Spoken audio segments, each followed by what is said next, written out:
여러분 안녕하십니까? 광주 MBC 뉴스투데이 시작합니다. 먼저 오늘의 주요 뉴스입니다. 광주 도시철도 2호선 1단계 구간 지상도로가 공사 시작 6년 만에 전면 개방됐습니다. 그간 영업 피해를 본 공사장 인근 상권을 위한 특별 지원도 시작됐습니다. 제주항공 여객기 참사와 세월호 이태원 참사 등 전국 사회적 재난 참사 피해자들이 독립적인 진상규명 조사와 책임자 처벌, 국가 안전 시스템 강화를 담은 재난 피해자 선언을 정부에 전달하기로 했습니다.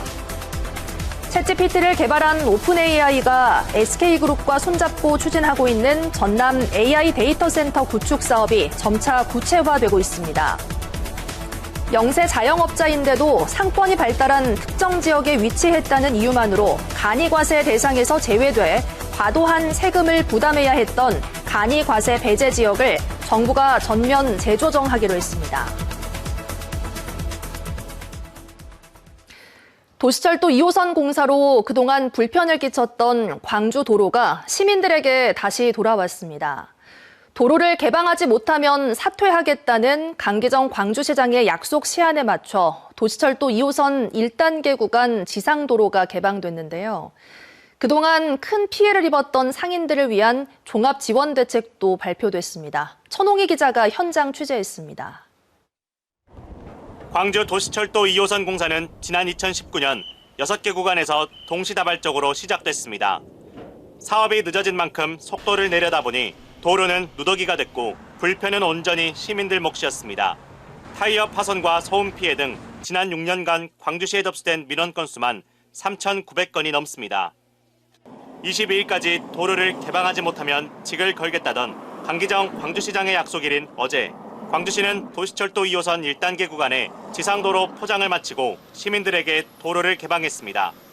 지하 공사 통로로 사용 중인 금오지구 입구, 무등시장 등 5개 구간 687m는 제외하고 시청부터 광주역까지 1단계 구간 전체 17km 가운데 16.3km가 시민들에게 개방됐습니다. 이곳은 차선이 수시로 바뀌고 매번 차들이 밀렸던 금오지구 도시철도 공사 구간인데요.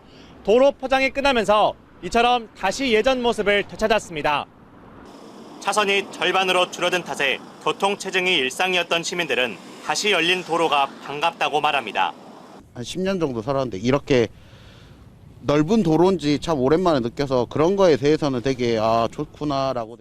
수년간 이어진 공사로 매출에 직격탄을 맞은 상인들은 도로 개방에 그쳐선 안 된다고 지적합니다.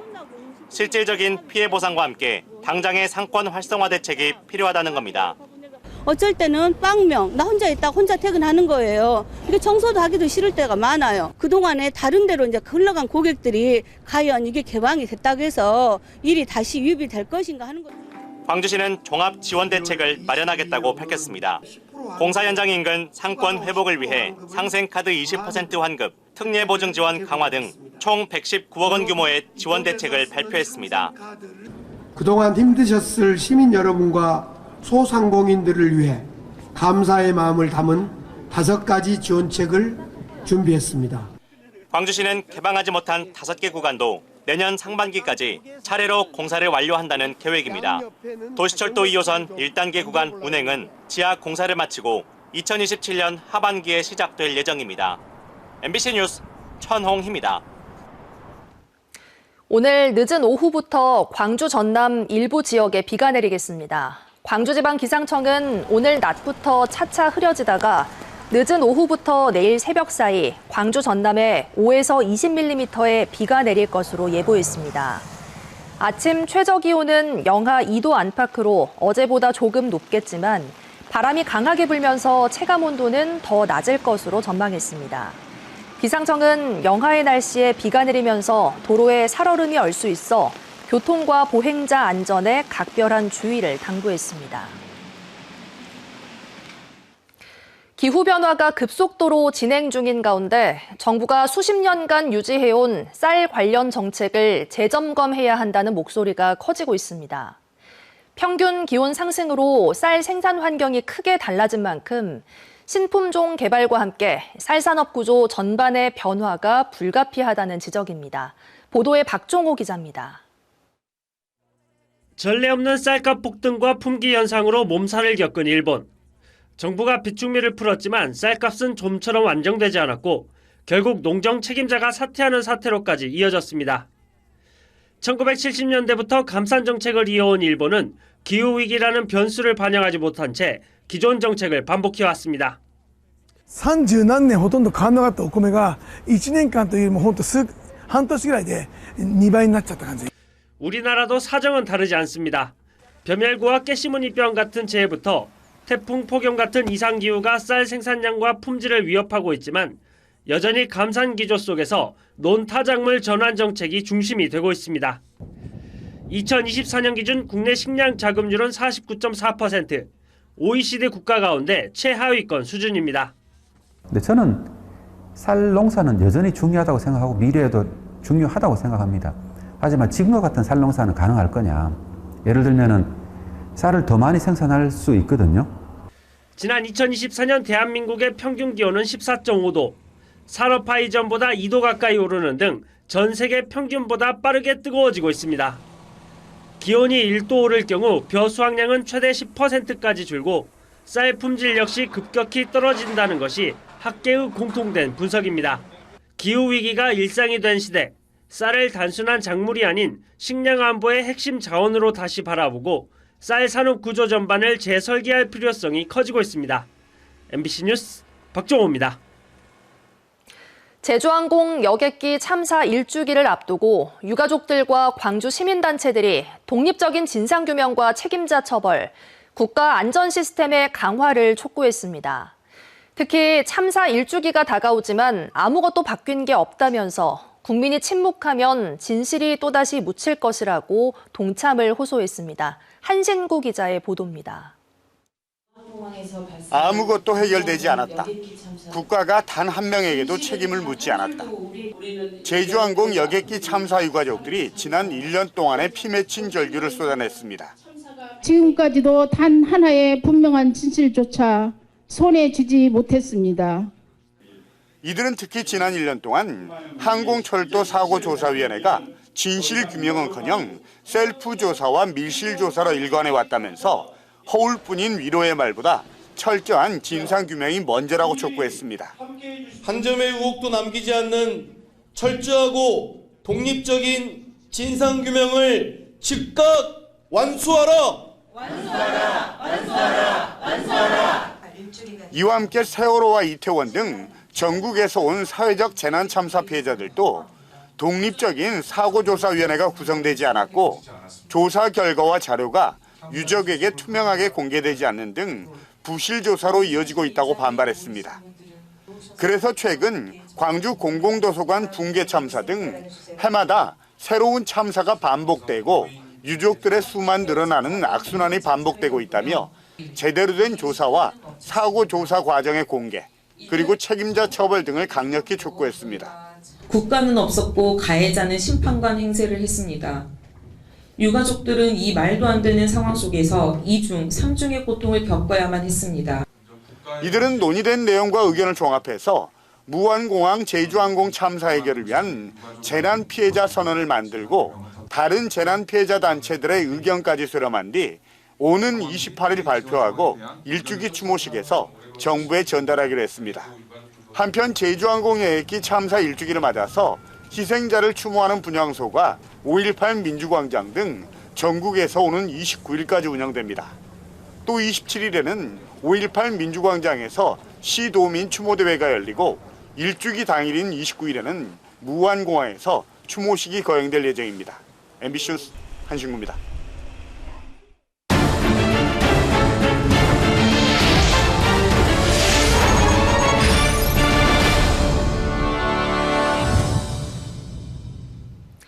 내년 지방선거를 앞두고 올 한 해 전남 지자체들은 공약사업 성과 내기에 주력했습니다. 전남도지사 선거에 도전장을 내민 지역 국회의원들의 신경전도 뜨거웠는데요. 올해 전남 지역의 정치 행정 분야 이슈를 문영철 기자가 정리해봤습니다. 내년 도지사 선거 출마를 공식 선언한 주철현 의원과 신정훈 의원. 지난달 이른바 동북권 소외론을 두고 양측의 치열한 공방이 벌어졌습니다. 주 의원이 서부권 중심의 정책을 지적하자 신 의원은 갈라치기를 하지 말라며 맞받았고, 이에 주 의원은 동부권 소외는 정치적 주장이 아닌 현실이라며 재반박했습니다. 두 현역 의원은 지역 상품권 사용처를 확대하는 내용의 법 개정안을 두고도 다른 의견을 제시하며 치열한 신경전을 이어갔습니다. 최근엔 선거구 획정이 이슈로 떠올랐습니다. 순천과 여수에서 기초의원 2인 선거구 확대 움직임이 일자 소수 정당들은 민주당 독점 체제가 더욱 견고해질 수밖에 없다며 강하게 반발하고 있는 상태입니다. 순천뿐만 아니라 인근 여수 지역을 비롯해서 중대선거구를 소수 2인 선거구로 쪼개기를 하려고 하는 시도가 정황이 포착이 되었기 때문에 선거전이 조금씩 달아오르고 있는 가운데 지자체들은 민선 8기 핵심 사업에 속도를 내고 있습니다. 섬 박람회 주 행사장 조성에 들어간 여수시는 1조 원대 규모의 복합해양 레저 관광도시 공모 사업에 선정돼 관광산업의 전환점을 마련했고, 순천시는 코스트코 유치를 확정하는 한편 최근 그린 바이오 산업 육성지구로 최종 선정됐습니다. 광양시는 2차 전지 등 신산업을 바탕으로 4년 연속 인구 증가에 성공했고, 누리호 4차 발사로 다시 한번 주목을 받은 고흥구는 우주발사체 국가산단 조성 등 우주항공산업 육성에 주력했습니다. 반면 순천 폐기물 처리 시설과 관련된 1심 소송에서 순천시가 승소했지만 여전히 인근 주민들의 반발이 이어지고 있고, 3,700억 원이 투입되는 광양 구봉산 관광단지 조성 사업은 역시 주민 반발로 착공식이 연기된 상황. 여수도 섬 박람회 성공 개최를 위한 홍보 활성화와 자체 수익 확보 등 적지 않은 과제가 남아 있습니다. MBC 뉴스 문형철입니다. 오픈 AI 데이터 센터 구축과 관련해 전라남도와 SK그룹 간의 협력과 앞으로의 추진 방안에 대한 논의가 이어지고 있습니다.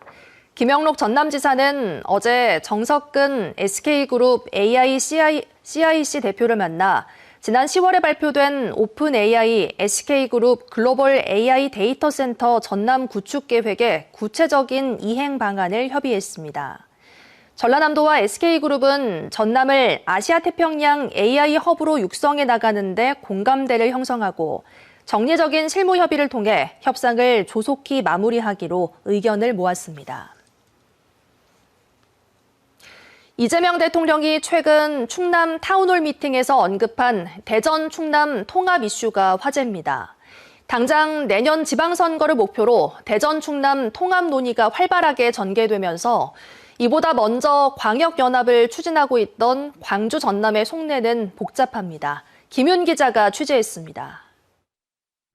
지난 5일 충청남도에서 열린 이재명 대통령의 타운홀 미팅. 이 대통령은 대전 충남 통합 문제를 공식적으로 언급했습니다.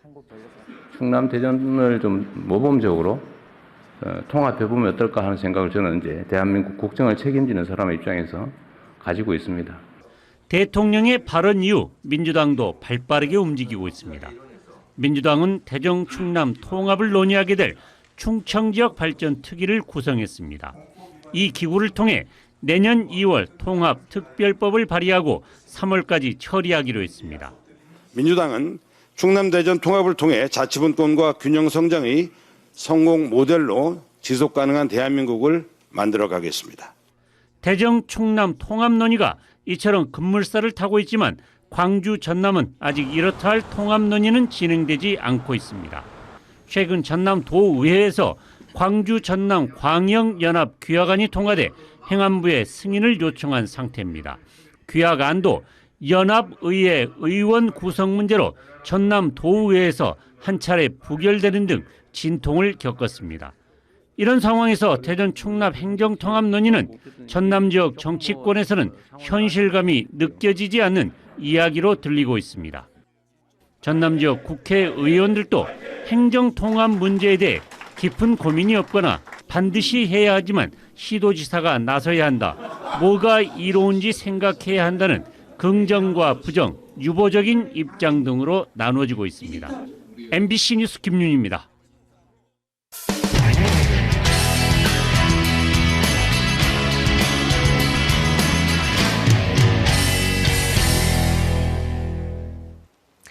전북 전주에서는 세무당국의 늑장 대응에 영세 소상공인들이 세금 부담에 짓눌리고 있다는 지적이 나왔는데요. 그런데 최근 15년 넘게 유지돼 온 전국의 불합리한 간이과세 배제 지역이 전면 재조정되면서 영세 소상공인들이 크게 환영하고 있습니다. 전주문화방송 이창희 기자입니다. 업종과 매출이 비슷해도 도로 하나 사이로 내야 할 세금이 수백만 원이나 차이가 나는 곳이 있습니다. 세금 부담이 상대적으로 큰 곳은 수십 년 전 지정된 특구지역으로 일명 간이과세 배제 지역입니다. 영세 상인이더라도 특정 상권에 속할 경우 간이과세 혜택을 전혀 받을 수 없는 곳입니다.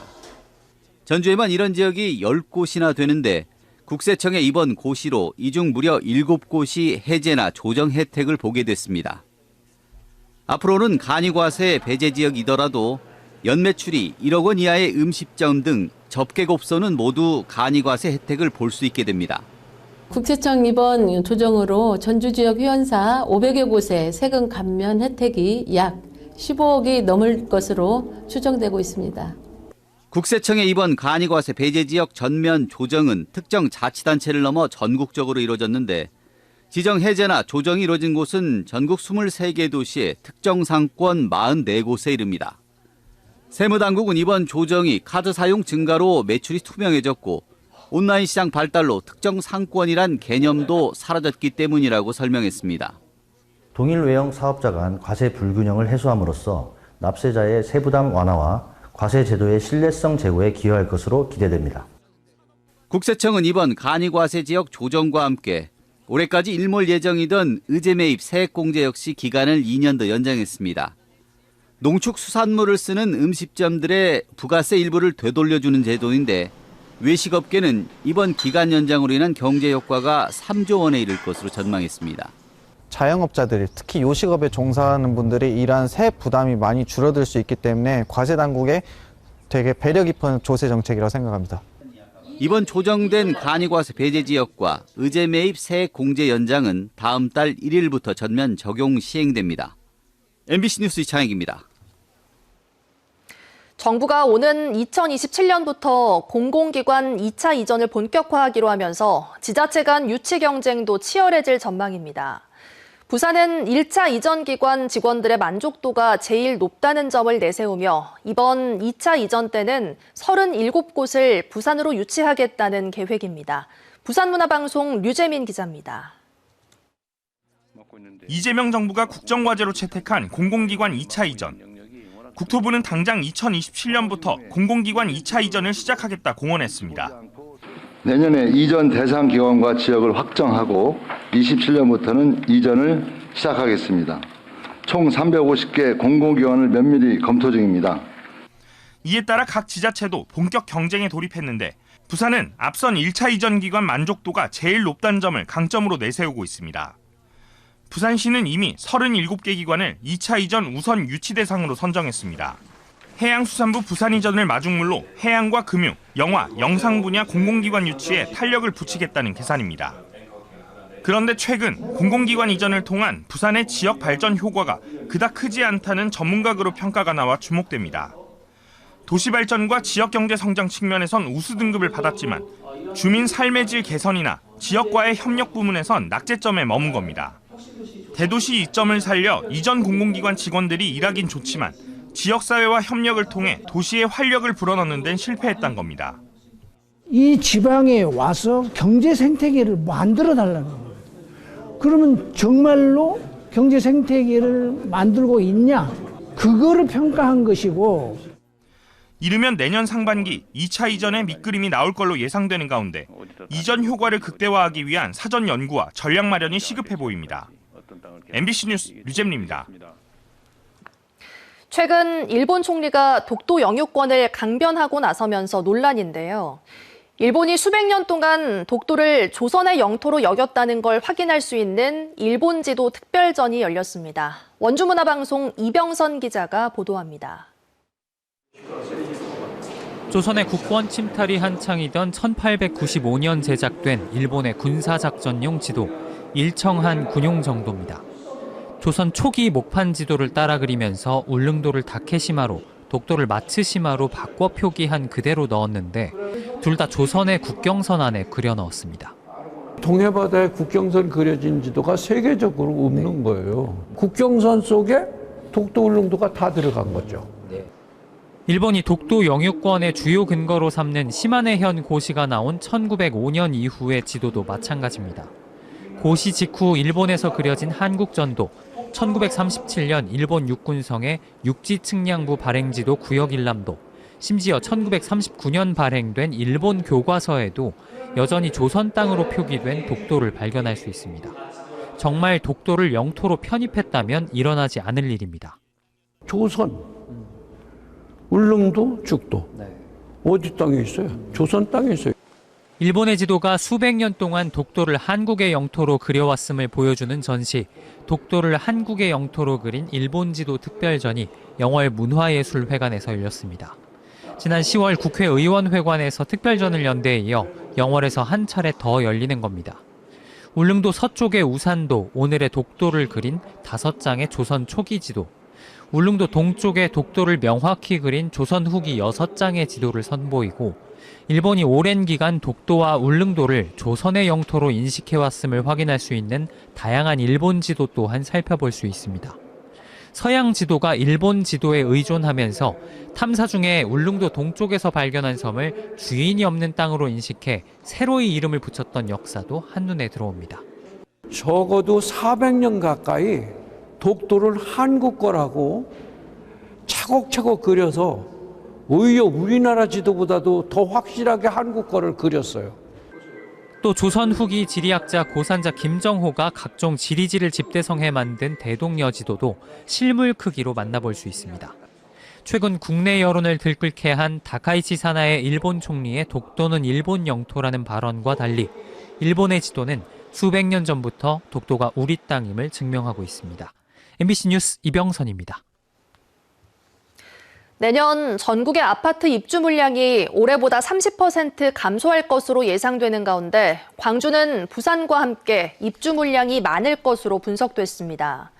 부동산 플랫폼 직방조사에 따르면 내년 전국 아파트 입주 물량은 17만 2,270가구, 광주는 11,583가구로 집계됐습니다.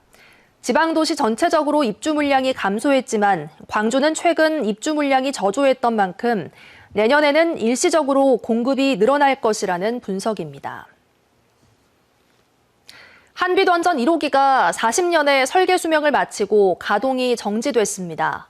한빛원자력본부는 지난 9일 계획예방 정비에 들어가 가동이 중단된 한빛원전 1호기가 40년의 설계 수명을 마치고 어제 가동이 멈췄다고 밝혔습니다. 지난 1985년 12월 23일 운영 허가를 받은 한빛원전 1호기는 한수원이 지난해 말 설계 수명을 10년 더 연장하도록 하는 허가를 신청함에 따라 분야별 심사가 진행 중입니다.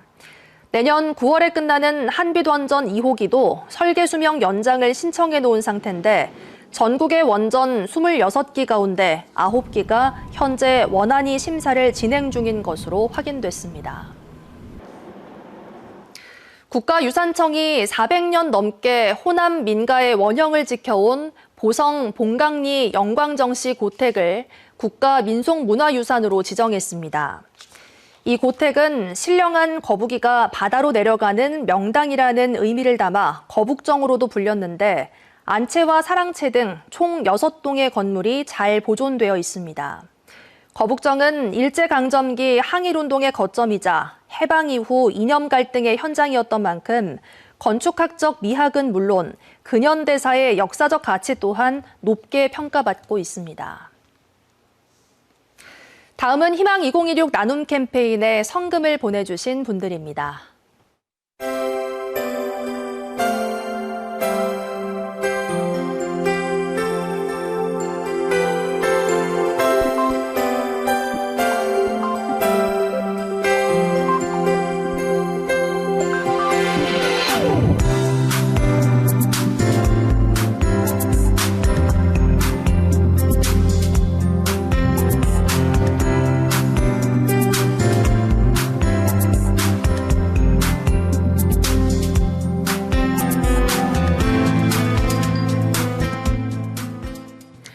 오늘은 늦은 오후부터 광주 전남 일부 지역에 비가 내리겠습니다. 광주지방기상청은 오늘 낮부터 차차 흐려져 늦은 오후부터 내일 새벽 사이 광주 전남에 5에서 20mm의 비가 내릴 것으로 예보했습니다.